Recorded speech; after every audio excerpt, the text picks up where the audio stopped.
Bismillahirrahmanirrahim. Assalamualaikum warahmatullahi wabarakatuh. Hai teman-teman, bertemu lagi dengan saya Intan Nuraini di semester 4A. Di sini saya perwakilan dari kelompok 8 yang anggotanya yaitu saya sendiri dan juga partner saya yaitu Aulia Rodatus Salma. Kami dari Prodi Pendidikan Agama Islam, Sekolah Tinggi Agama Islam Muhammadiyah Paciran. Nah, tujuan dari video yang akan kami sampaikan yaitu guna memenuhi tugas mata kuliah fikih dengan dosen pengampu Ibu Zahirur Rahmazaha, Shum MPDI, dengan judul materi yang akan kami sampaikan yaitu mengenai tentang li'an. Oke teman-teman, sebelum kita masuk ke pembahasan, sebelumnya saya akan memaparkan apa aja sih yang akan kita bahas nanti. Nah, untuk yang akan kita bahas nanti yaitu ada 5 poin, yaitu yang pertama definisi li'an, yang kedua yaitu macam-macam li'an, dan yang ketiga yaitu syarat-syarat li'an, dan yang keempat adalah akibat dari li'an, dan yang terakhir yaitu studi kasus tentang tinjauan hukum Islam terhadap penyangkalan status anak li'an. Next, kita lanjut. Oke, di pembahasan yang pertama yaitu tentang definisi li'an. Li'an secara bahasa berarti laknat atau jauh dari rahmat Allah. Sedangkan li'an menurut istilah yaitu sumpah yang diucapkan oleh suami yang menuduh istrinya berzina atau mengingkari anak kandungnya dan diimbangi dengan sumpah istrinya untuk menolak tuduhan tersebut. Nah, li'an ini yaitu sebagai solusi terakhir untuk menyelesaikan perselisihan yang serius antara suami istri terkait tuduhan zina atau pengingkaran anak, ketika tidak ada bukti lainnya ataupun saksi yang ada di situ. Oke teman-teman, di pembahasan yang kedua ini yaitu tentang macam-macam li'an. Li'an ini ada 2 macam meskipun prosesnya mirip. Yang pertama yaitu li'an qadzaf, yaitu li'an karena tuduhan zina. Ini terjadi ketika suami menuduh istrinya berzina, tapi dia tidak bisa menghadirkan 4 saksi yang disyaratkan dalam Islam. Jadi suami akan bersumpah 4 kali bahwa dia jujur atas tuduhannya, dan sumpah yang kelima dia akan mengatakan laknat Allah akan menimpaku jika aku berbohong. Setelah itu giliran istri akan bersumpah 4 kali bahwa suaminya berdusta, dan sumpah yang kelima dia akan mengatakan murka Allah akan menimpaku jika suamiku benar. Nah, untuk jenis li'an yang kedua yaitu li'an nafsi nasab, yaitu li'an karena penyangkalan nasab atau keturunan. Ini terjadi ketika suami tidak mengakui anak yang lahir dari istrinya sebagai anaknya. Dan untuk proses li'an juga ini sama seperti proses li'an qadzaf, hanya saja fokusnya pada sumpah dan pada penyangkalan status anak. Oke teman-teman, untuk pembahasan yang ketiga yaitu tentang syarat-syarat li'an.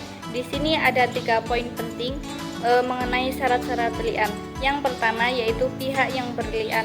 Dari pihak yang berli'an, suami istri harus sah, bukan li'an saat sudah bercerai. Selanjutnya yaitu keduanya berakal sehat, sudah balik, keduanya muslim, dan yang paling terpenting yaitu suami tidak pernah dihukum qadzaf atau tuduhan zina tanpa bukti sebelumnya. Dan untuk yang poin kedua yaitu tentang tuduhan. Untuk tuduhan ini harus jelas mengarahnya kemana. Dia tuduhannya mengarahnya ke zina ataupun mengarahnya kepada pengingkaran anak, jadi harus jelas. Dan untuk tuduhan ini dilakukan ketika tidak ada saksi. Jika ada saksi itu namanya bukan li'an, tapi ranahnya pada hukum pidana atau had. Dan untuk yang poin ketiga yaitu sumpah. Sumpah ini dilakukan di hadapan hakim atau pengadilan. Dan selanjutnya yaitu untuk sumpah ini dilakukan secara bertahap atau berturut-turut. Jadi yang pertama 4 kali, dan sedangkan untuk sumpah yang kelima yaitu disertai dengan lafaz sumpah yang sudah ditentukan dengan menyebut nama Allah dan menyebut laknat atau murka Allah. Masuk ke pembahasan yang keempat yaitu akibat dari li'an. Untuk akibat dari li'an ini ada 3 poin penting. Yang pertama yaitu hubungan perkawinan akan putus secara otomatis ataupun perceraian. Yang kedua, suami akan terbebas dari hukum had qadzaf. Dan yang ketiga yaitu perubahan status anak jika li'an nafsi nasab. Untuk yang pertama yaitu hubungan perkawinan akan putus secara otomatis, yang mana di sini akan terjadinya talak 3 secara otomatis, dan kemudian suami istri tidak akan bisa rujuk kembali ataupun tidak boleh rujuk kembali. Nah, untuk masuk poin yang kedua yaitu tentang suami akan terbebas dari hukum had qadzaf. Jika suami menuduh istrinya zina dan tidak bisa menghadirkan saksi, seharusnya dia dihukum 80 kali cambuk. Tetapi dengan li'an, hukuman tersebut akan gugur. Nah, untuk yang poin ketiga yaitu tentang perubahan status anak jika li'ana sinasab. Ini anak akan dinasabkan dianggap kepada ibunya saja ataupun nasabnya akan dibawakan oleh ibunya sendiri. Kemudian terputusnya hubungan nasab anak dengan ayah biologisnya. Kemudian anak tidak berhak waris dari ayahnya. Dan yang selanjutnya yaitu ayah biologis tidak wajib menafkahi anak tersebut. Dan yang terakhir yaitu ibu berhak mendapatkan hak asuh sepenuhnya. Oke, kita masuk ke pembahasan yang paling akhir yaitu studi kasus tinjauan hukum Islam terhadap penyangkalan status anak li'an. Di sini ada beberapa poin. Untuk poin yang pertama yaitu permasalahan pokok. Bagaimana hukum Islam melihat penyangkalan seorang ayah terhadap anaknya melalui li'an dan apa implikasinya terhadap hak-hak anak. Yang selanjutnya yaitu dilihat dari aspek hukum.